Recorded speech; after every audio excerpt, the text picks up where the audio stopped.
Well, good afternoon, everyone, and thank you all for joining us for today's webinar, The Importance of Networking in a Changed World. My name is Michael Moran, and I am the president of the Irish American Bar Association of New York. We are thrilled to have Kingsley Aikins join us today for this important and timely topic. Kingsley is the founder and CEO of the Networking Institute, which focuses on offline and online training in networking, diaspora engagement, speaking, presenting, philanthropy, and fundraising. Prior to that, he was worldwide CEO of the Ireland Funds for 17 years and raised $250 million for projects in Ireland. He is an economics and politics graduate of Trinity College Dublin, and we are thrilled to have him join us today. This webinar would not be possible without the very generous sponsorship of EPIC, and I would like to thank, in particular, Ed Burke and Candice Russell for their tremendous work behind the scenes in helping organize today's event. And so before I hand over to Kingsley to begin, I would now like to ask Ed to say a couple of words on behalf of EPIC. Thank you, Michael, and good afternoon, everyone. Good morning, good evening. And on behalf of EPIC, I would just like to say how thrilled we are to be able to host this webinar today, which we think is extremely timely. For those of you who don't know us, EPIC is a technology and services company that services the legal industry. And as you can see from the slide, we really streamline the complex, costly, and time-consuming administration of litigation, investigations, financial transactions, regulatory compliance, and other legal and business operations. We have operations around the world, and as you can see, we have a wide array of clients. A couple of things just kind of from a housekeeping standpoint.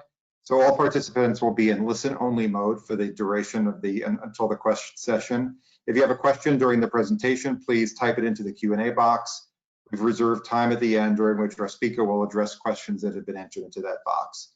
Also, today's webinar is being recorded, so all participants will receive a link to the webinar recorded following the presentation. Regarding the webinar, in terms of the timeliness and the thing that was of appeal to us, since the start of the COVID-19 pandemic, it's become even more important for individuals and teams to stay connected. We've discovered this when we had to quickly move all of our document review centers into an online environment. We learned that the secret sauce of keeping the industry high standards we hold our review teams to is not just to have the best technology and the best processes, but it really depends on creating an environment that enables effective teaming. That's why we thought that today's topic webinar presented by the Networking Institute was extremely interesting, and why we were delighted when the Irish American Bar Association in New York approached us with the idea of being today's sponsor. So with that note, I will turn it over to Kingsley. Kingsley, take it away. Well, thank you very much indeed, Ed, and thank you, Candice. And Michael, thank you for that somewhat over-the-top introduction. I was extremely impressed by that. I think it was a little bit over-exaggerated about me, but I have to be honest, Michael, and say it was exactly the same as the one I emailed you last week. So thank you for getting that right. Lovely to be speaking to an American audience. As Michael suggested earlier, or said earlier, I spent a big chunk of my life working out of Boston. And I had the opportunity to speak all over America. I must say, somebody once said to me about the Irish in America, said, never give a mic because they never stop. But I do enjoy talking on this particular topic. And I was lucky, I learned some great lessons working in the United States. I mean, the first one I learned is that nobody started a large company. And when you think of large company in the United States, a $2 trillion company, Apple Computers, started when Steve Jobs and Steve Wozniak put some bits and pieces together and sold the first computers out of a garage. Disney started his cartoons out of a shed. Bill Hewlett and David Packard started HP at the back of their garden. Zuckerberg started in a dorm. I love the great American story of nobody started a large company. And you mentioned, Michael, the organization I worked for, the Ireland Funds, we started disastrously. In fact, the first dinner of the Ireland Funds was held in the Waldorf Astoria many years ago. And the dinner was the great and the good of Wall Street, and everybody came, etc. But the dinner was so unsuccessful. The only reason we had a second dinner a year later was to pay for the first dinner. And that, as you said, is a $250 million ago. So what started at a pretty immodest level went on to be very successful. And you know, when I think of the people who led that organization, the people who were the founders, one was a guy called Tony O'Reilly, head of the H.J. Heinz Food Company, and the other was a guy called Dan Rooney, owner of the Pittsburgh Steelers, you know, and they had this notion there was such a thing as an Irish empire, not built by military might or force of arms, but just by the fact that so many people went around the world. And I think your organization in New York is kind of testament to that. I have to say it was quite a funny, the first event, because we had a slogan, peace, culture, and charity. And Tony O'Reilly, who those of you who may remember, was an extremely funny speaker and witty speaker. And we were modeled on actually what the Jewish community in the United States did for Israel. Could the Irish American community do something the same, connecting back to Ireland? Could we build a network of influence around the States and around the world, which it actually did become? Although at that stage we weren't sure. And Tony was quite funny. He said, we're going to change our slogan from peace, culture, charity to look Irish, dress British, think Yiddish. If you could get those three things aligned, you might have something that might just work. And of course, he was correct. And it's now all over the world. And I've been working now in my own organization here with over 30 countries around the world, helping them to connect with their diasporas, many of them in the United States. I'm a founder member of a group called CASE, and CASE stands for Copy and Steal Everything. What can you learn from each other that you can apply? And that was kind of what we did. And that's what I do now. I try to share all the different things that I learned. I lived and worked in 6 countries around the world after the US. And, you know, I found the glue, the thing that made everything happen was building strong and diverse networks. So that was the key to this. And that's what really got me into this. And I think it's now more important than ever, because now we're looking at a world where organizations and companies are going to reconfigure their staff structures. Individuals have to reconsider their career options. So we're going to have a lot of disruption, a lot of turbulence, but we're going to have some opportunity in all of this. And, you know, a core truth about business and a core truth about life, you know, it's about relationships, it's about connections, it's about people. And it may seem a little daunting to try to build a diverse network, a strong and diverse network. It may feel a bit like picking up grains of sand one at a time, but you know what? In time, they become bucketfuls. And when you think about it, every day you've got 5 different opportunities to have a networking occasion. You can have a breakfast, lunch, or dinner. You can have a cup of coffee. You can have a glass of wine after work or a beer. 5 a day, 25 a week. You know, if you just took 2 of them every week, you know, 2 of those opportunities every week, that actually becomes, you know, about 100 over a year. And this thing does grow. So it's not about any one big thing, networking. It's about a whole series of small incremental shifts in behavior, which if you do on a daily basis, they become habits, they become rituals, and they become part of who you are as a person. And the reality is that building that sort of network is no longer a luxury, it's a necessity. And it's about 3 things. It's about changing your attitude to become relationship driven rather than transaction driven. Easy for me to say because you all get assessed and compensated on transactions, and yet that's that shift that has to happen. It's about altering your behavior, and the hardest thing in life is behavior change. And we know it from diets and exercise and reducing smoking or drinking, whatever, exercise. This is hard. Behavior change is hard. That's about learning some new skills, and we're going to kind of come to that as we get through this presentation today. But you do have to take action, because if nothing happens, then quick as a flash, nothing happens. You can't learn to swim by reading a book. I can't do your press-ups. It is up to everybody to take action. It'll cost you nothing, and I always find free is a very compelling price point. So there's no cost in all of this. And just bear in mind that one conversation, one introduction can change your life. Certainly happened to me, and I'm sure so many people who are listening here today. So essentially, what is networking? It's about building strong and diverse networks, strong and diverse sustainable networks. That's what it's about. So what are we trying to do here today? Well, the objectives today was to encourage you to put networking front and center of your personal and business lives, to get you to appreciate that this stuff's important and that there's a process around networking. This is not what some people think, you know, you're born with it. You're kind of naturally born with this stuff. It's a process. And, you know, you only have to be a bit better at networking for two reasons. Firstly, most people won't make the effort. And secondly, life is a game of inches. The difference between success and failure, winning and losing, can be tiny. This can be, your network can be the differentiator, can be the thing that just tips something over the edge.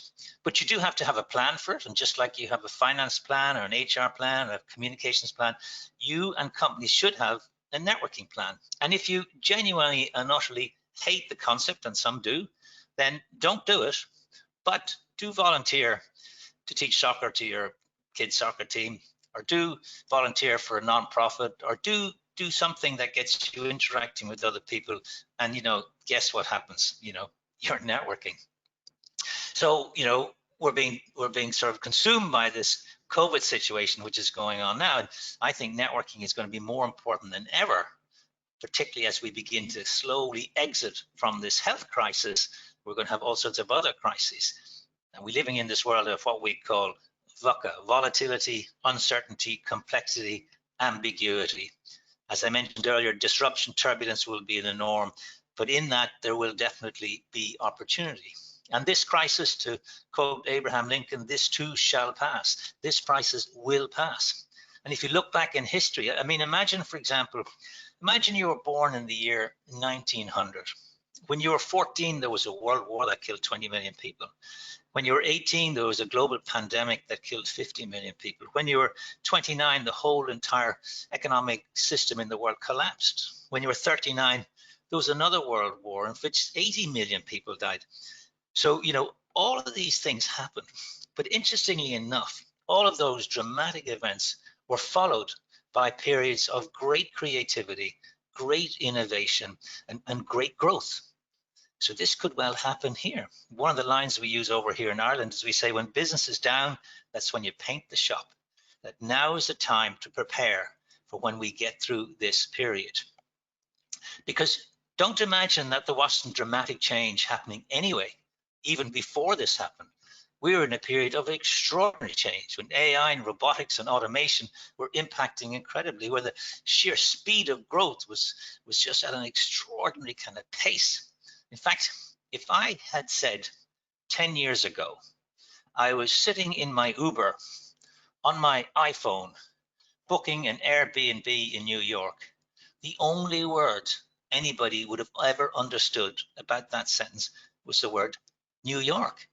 Those things hadn't even been invented.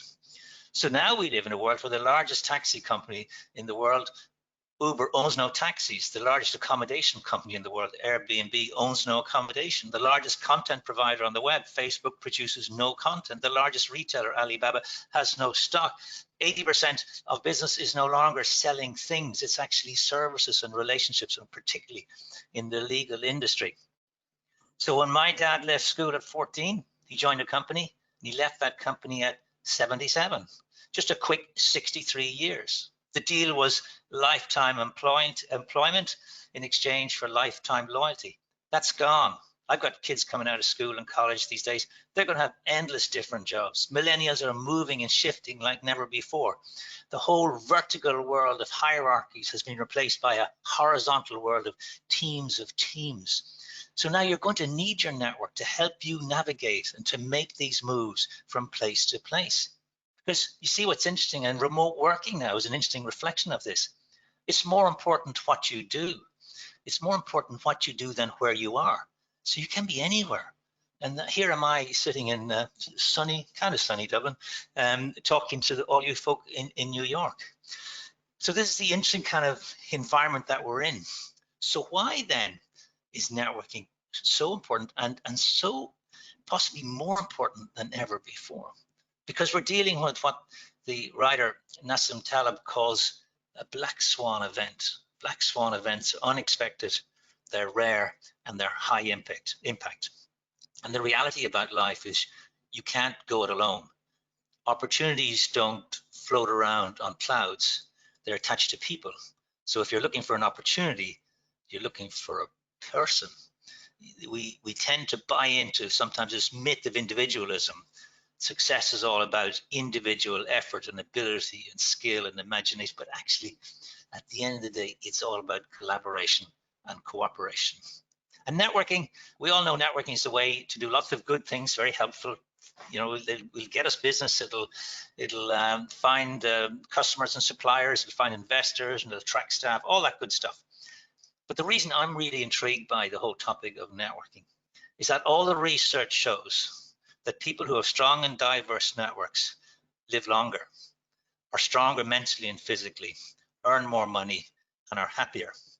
And I also think networking is an antidote to possibly the biggest problem that we face in the world today, which is loneliness. And so your network becomes this sort of way to resolve and help the loneliness issue. Your network is the way you're going to escape your silo. And we're all so focused and committed to our areas, we've got to find a way to look outside, because we all struggle with an issue called homophily. Homophily is the notion and the idea that we spend time with people who are just like us. And there's nothing wrong with that, except that the world out there is very diverse. I mean, it's got lots of different sorts of people in it. I live in a city where 33% of this city were not even born in this country. People from all over the place. But the question is, does your network reflect the diversity of the economy you live in, you work in, society you operate in? And very often it doesn't, and that's a challenge. Your network, frankly, is the way you're going to get your next job. 80% of good jobs are not advertised, so it's going to be your network that gets you your next job. Your network is portable. When you go, it goes. You've built it, you own it, it goes with you. It's part of your net asset base as an individual. And here's what's interesting. Companies now want to hire and wire. Companies want to hire people and wire into their network. They want to hire well-connected people, because we live in a world where it's not what you know. It's not even who you know, but who knows you. And you won't build a strong and diverse network unless you get comfortable talking to strangers. And what is the thing we teach our kids at a very young age? We say, don't talk to strangers. But statistically, our kids are at more danger from friends and family than they are from, from strangers. But it's important that you build network intelligence, you as an individual and you as an organization, so that there's always somebody you can call. There's always somebody that you know that you can turn to. So the way I say it is that you can change from cold calls to hot coffees. So what then are the characteristics of somebody who's really good at networking? Well, first of all, characteristics, they work hard at it. They're humble. They don't brag. They don't keep score. They don't say, hey, Ed, I did you a favor a few weeks ago, you owe me one. They're confident that it works. They think like farmers, who plants a seed in the spring, waters, nurtures, looks after it, and knows that there will be a harvest. They know that networks is a living, breathing thing. But if you don't look after your network, and if you don't tend to your network, it will, like all plants, it will wither and die. Good networks understand the difference between formal knowledge and informal knowledge. And formal knowledge, which is reports and you can Google, but that's available to everybody. You can't compete on what everybody knows. And informal knowledge, nods, tips, winks, suggestions, advice, that all comes from your network. Great networkers understand the power of referrals. They see referrals as like a passport at a border. If somebody can introduce you, if somebody is willing to put their reputation on the line to introduce you to somebody else, what a powerful thing that is. Great networkers know that the way to people they don't know is through people that they do know. And they also know something else. They also understand you have to understand the world we're in and the power of technology. The opportunity, the transaction costs are so low to connect with anybody anywhere in the world, which is new and unique. They get that. So they're high tech, but they're also high touch. And they understand the power and importance of having that high touch dimension to what they do. And great networkers do it with decency and authenticity and integrity. They're good people, and it shows. So that's kind of the basis of this stuff. It's what it's all about.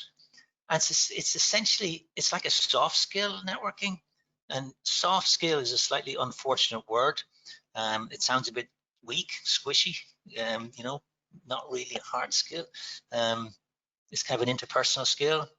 It's about who you are rather than what you do. It's about you as an individual and how you interact with other people. Networking essentially is actually all about giving, not getting. A lot of people think I need to network because I need a job, or I gotta get a sale. I'm gonna network, but actually we come at it from a different angle. We say actually networking is what can you give to other people. That's based on a simple premise. In life, the more you give, the more it comes back from the network. The more you give to the individual, the more will come back from the network. So it's just in a way, the importance then is to invest in yourself, invest in your skill sets, find a way of really being good at this. And you know, soft skills, traditionally were always, you know, poo-pooed a little. But now what we're hearing is, you know, LinkedIn research says 57% of managers say soft skills are more important than hard skills. Deloitte, 2/3 of jobs by the year 2030 will require a skill in soft skills. It's just extraordinary how suddenly this has become center stage. So what in fact it is your soft skill can help maximize your hard skill. But there is something you have to be open and frank and honest about it, which is if the reality is that most people hate the whole concept of networking. In fact, they hate the verb. They quite like the noun, to have a strong network, but just to note the verb, you know, it sounds a bit kind of sleazy, networking. It's a bit insincere. It's a bit kind of somebody late at night flicking out business cards in a bar. So just really is a bit of a turnoff for lots of people. Another problem with networking, it's not taught. It's not taught at school or college. Companies don't have strategies for it. People say it's not my job. It's not a KPI. You know, you're not assessed, rewarded, compensated for being good at networking. It doesn't show up in the recruitment process. And we tend to mix up networking with sociability. We tend to think the most sociable person is the best networker, whereas in reality, introverts can be better at networking than extroverts. And why is that? It's because they do it with decency and authenticity and integrity. They ask questions and they listen. Key skill in networking. Whereas extroverts are more interested in themselves, more interested in looking over your shoulder to find somebody more interesting to talk to. And we tend to think that networking is something you're born with, whereas in fact, networking is a learned experience. Another problem is that many people don't realize that as their career progresses, the technical skills they needed to get their job in the first instance, as important as they are, actually become less important, and relationships become more important. And many people don't realize there is a process to networking, which we're going to get to very shortly. So I'm a fan of a guy called Harvey Coleman. And Harvey Coleman, wonderful American writer, and he wrote a lot about networking and career progress.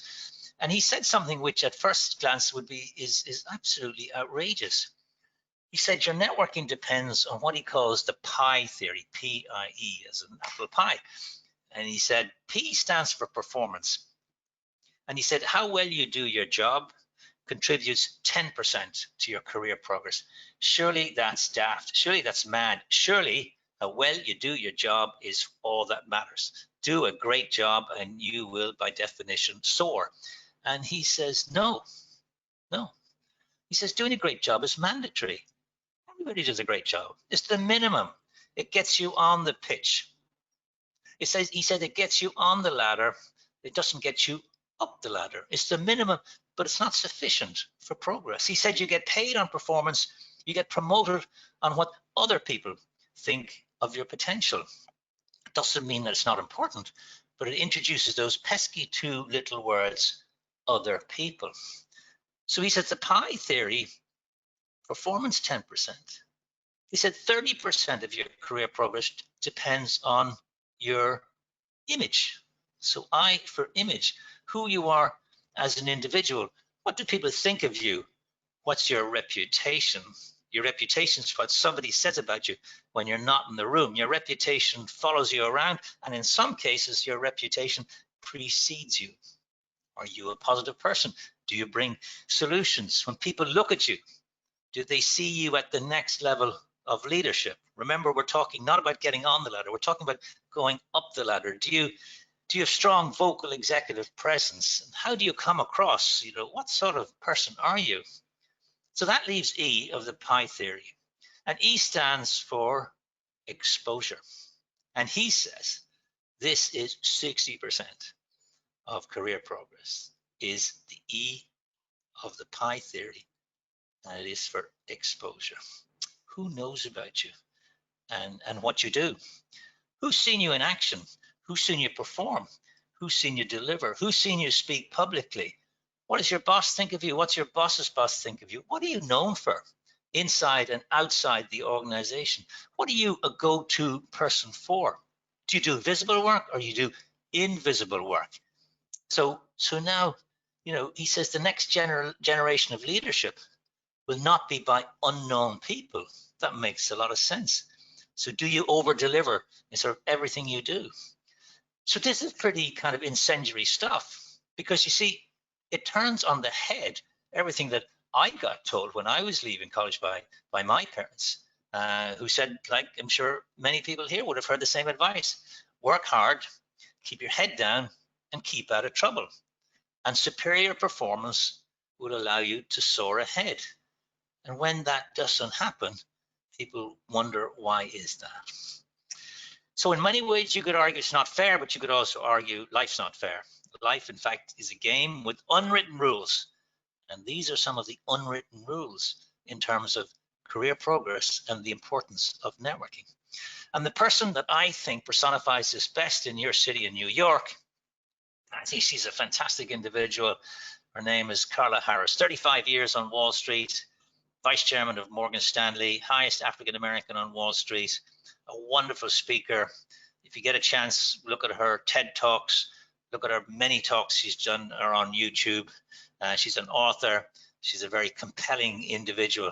She said, it doesn't matter if you can, it doesn't matter if you did. The only thing that matters is what other people think about you. So she said an interesting thing. She said, you need three types of people in your network, three types of person in your network.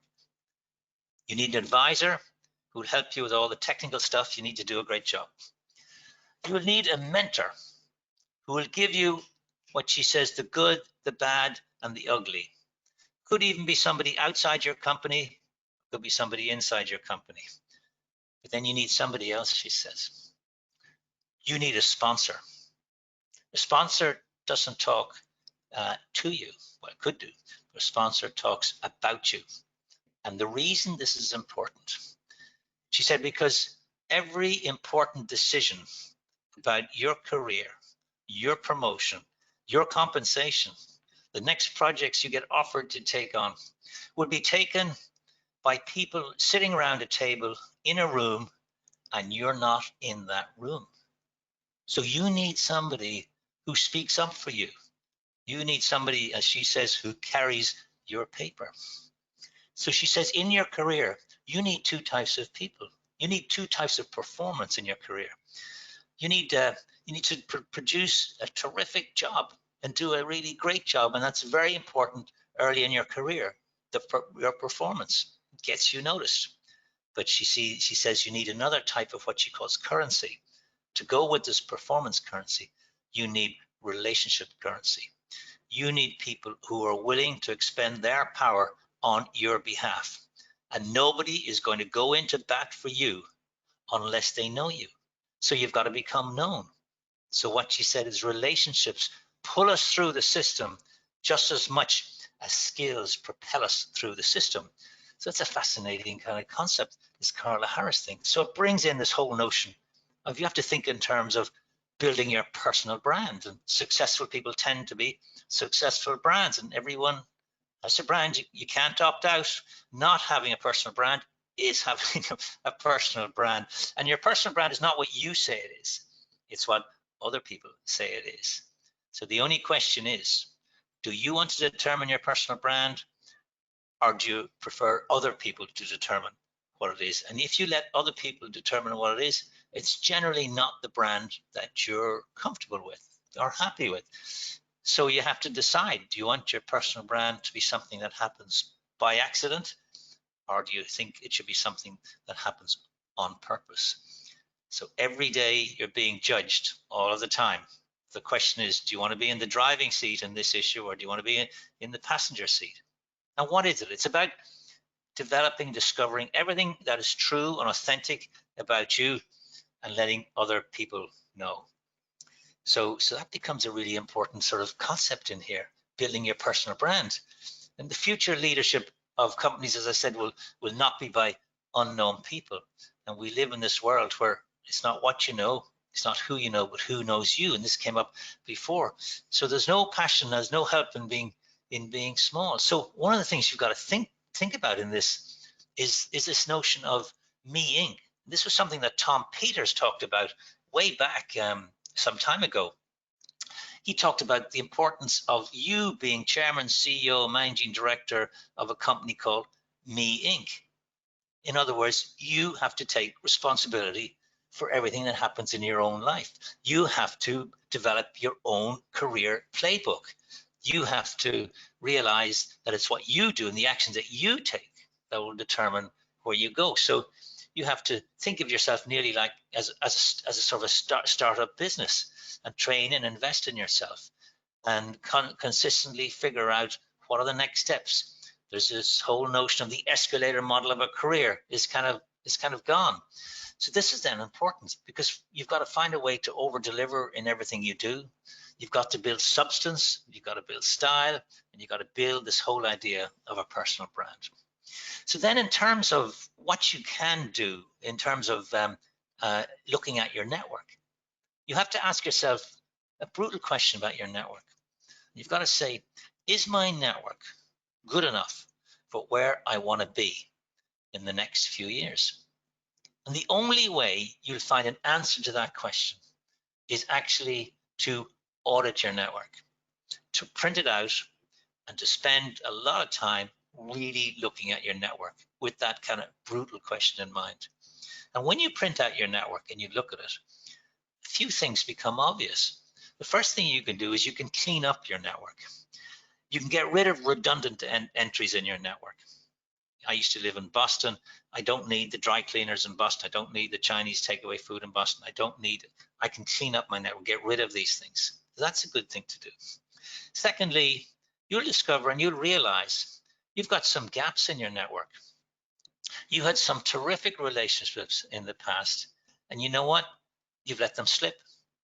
Nothing happened. You didn't have a row, but you went this way, they went that way, and they are now what we would call dormant connections. You haven't been in touch for some time. And I found, particularly in this lockdown remote working period we're going through here in Ireland and everywhere, I found this as an opportunity to connect with people that I used to be close to and have lost touch with. And what you find is you can pick up exactly from where you left off. You'd find that not only have they progressed in their career, but so have you. And you can really reconnect with people quite quickly. So that's a really powerful little exercise to do, is to identify and spend time, maybe say 2 a month, connecting with the dormant people in your network.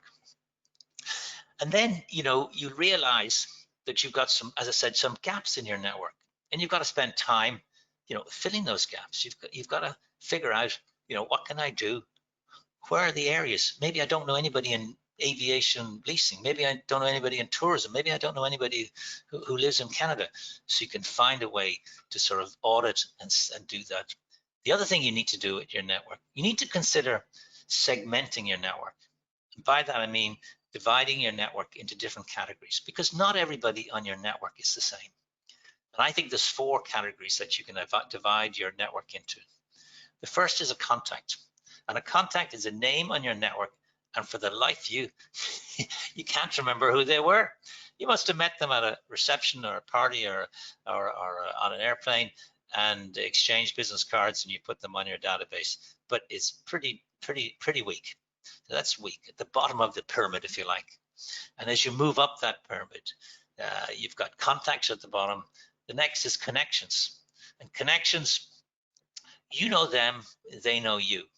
If they called you, you'd know who they were, and vice versa. So there's a degree of familiarity. You're actually not doing anything together, but that's better. That's good. There's a sort of an awareness of each other, and that's the connection. The next one going up the pyramid is a relationship. You know them, they know you. You're doing business together. If they called you, you obviously know each other. You like each other, and you trust each other. That's really great, but it's a smaller number. And then at the top of the pyramid, I call it a friend. And I have people I work with who are friends, and I have friends who are friends. And I don't have many in this category, probably less than 20 in this category. And I define that category as somebody you could call on their cell phone on a Sunday afternoon. And I think that restricts it to just a smallish number of people, because you just wouldn't do that to many people. So when you've done this whole exercise of looking at your network, auditing your network, dividing it into different categories, finding out who are the people that you want to spend time with, looking for the dormant people, that becomes really a really helpful process. So that's that first phase of research. You know, the second phase in your networking is actually cultivation. It's taking people on a journey. It's moving them from a position of total ignorance of you and your organization and everything you stand for to a position of passionate zealotry. And that takes time, it takes energy, it takes shoe leather, it takes a lot of giving, but that is a process. And it may take 15 or 20 moves, if you like, to get people along that continuum. But at some stage, you'll be able to reach the third stage, which is solicitation, which is actually asking for something specific. And then the fourth phase, which is stewardship, which is like after sales service, which is recognition that the number one reason people give up doing business with another organization is because they detect the spirit of indifference. Somehow or other, we take their business for granted. We don't make enough fuss about them.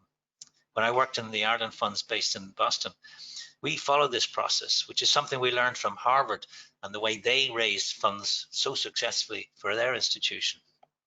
And our stewardship was all about having a thank you strategy, a realization that when people started committing to us, it was just the start of a journey. And if we treated them correctly, they would give and give and give.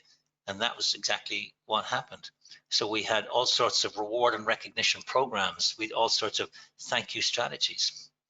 So in all this networking, there's a few fundamental skills, and we don't have time to dig too deep into this. But certainly the number one skill in networking, and thing that most people underrate, is the power of giving attention, of being a great listener. There's nothing more generous in giving, and networking is about giving, than giving the gift of rapt attention. And yet we live in a world where most people don't listen. Most people think listening is a form of weakness. Most people think that speaking is a form of authority, of control. But the reality is you learn nothing when you're speaking. You learn everything when you're listening. We often tend to be narcissistic listeners. So if I said to Ed, I'm thinking of buying a car, and Ed says, I bought one a few weeks ago. He wanted 20,000 bucks. I offered him 10. We settled on 12 and a half. It was a great car. I did a great deal. He took my story. He hijacked my story and turned it into his story. And I'm not interested.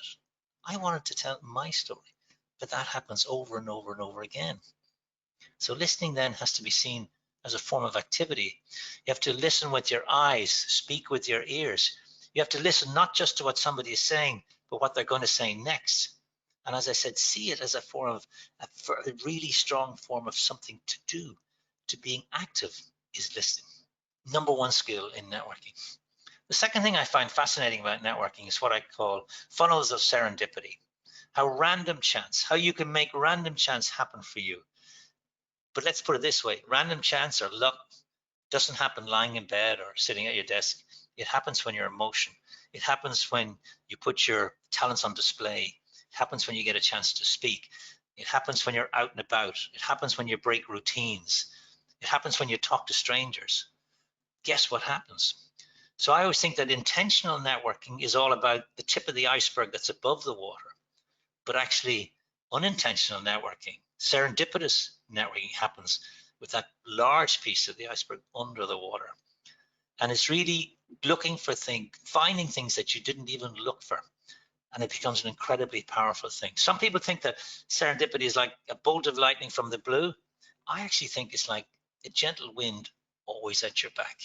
And by your behavior, your inclinations, your attitudes, by all these different things, you can make luck happen for you. That becomes powerful. So the issue in all of this is, I think it's important that you remember in every conversation with everybody in your network, to always remember 3 great questions. And the first question is, what can I do for you? Not what are you going to do for me? What can I do for you? Consistently ask that question. And just think, how many times has somebody asked that to you or offered that to you in the past? And the answer is probably not very often. And the second question when you're asking is, if you were me, what would you do? It's a lovely, powerful question, because it's always, you're paying respect and deference to somebody, you're asking for advice, and you're listening. The number 1 skill in networking, you're listening to what they say. And then the final question, and this is the gold dust question in networking, is who do you know who? Who do you know who lives in Boston, works in aircraft leasing, is involved with tourism? And what you're really saying, are you willing to put your name and your reputation on the line and make an introduction for me? And that's so powerful. One of the reasons I love all this stuff is because, you know, some things haven't changed that much. And I'm going to finish on this point, is that probably, I guess, the greatest investor in the world is Warren Buffett. And Warren Buffett said, the single most successful investment I made in my life was I did the Dale Carnegie course. So Dale Carnegie lived way, way back, you know, in the 1930s. He wrote a book with a slightly unfortunate title, How to Win Friends and Influence People. I don't think you win friends, but anyway, How to Win Friends and Influence People, which has sold 30 million copies and is still today in every airport around the world. And so what did Dale Carnegie say back then, which is just so relevant, still relevant to today? Well, he said, the sweetest sound that anybody ever heard was the sound of their own name. He said, the smile on your face means more than the clothes on your back. He said, to be interesting, be interested. He said, a really good question beats a really good comment. He said, when you speak about yourself to somebody, they think you're a bore. When you let them speak about themselves, they think you're a great conversationalist.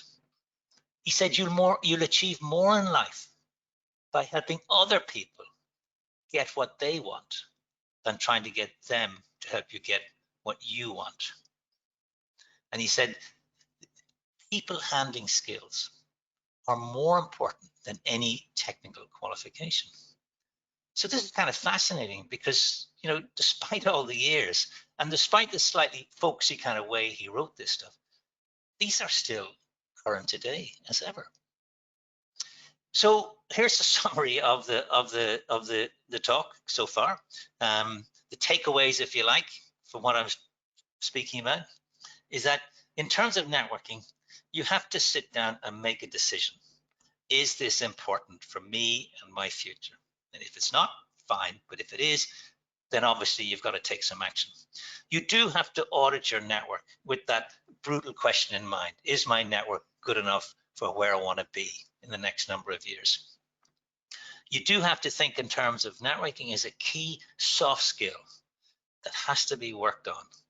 It takes time and energy, enthusiasm, and indeed shoe leather.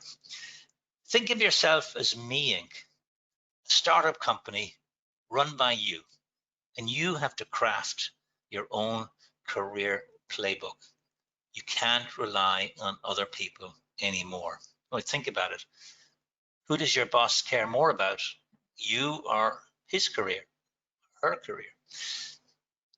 Think in terms of what we call the marginal gains theory, The marginal gains theory is this notion of improving and breaking down everything you do and improving it by just 1%, just 1%, just 1%.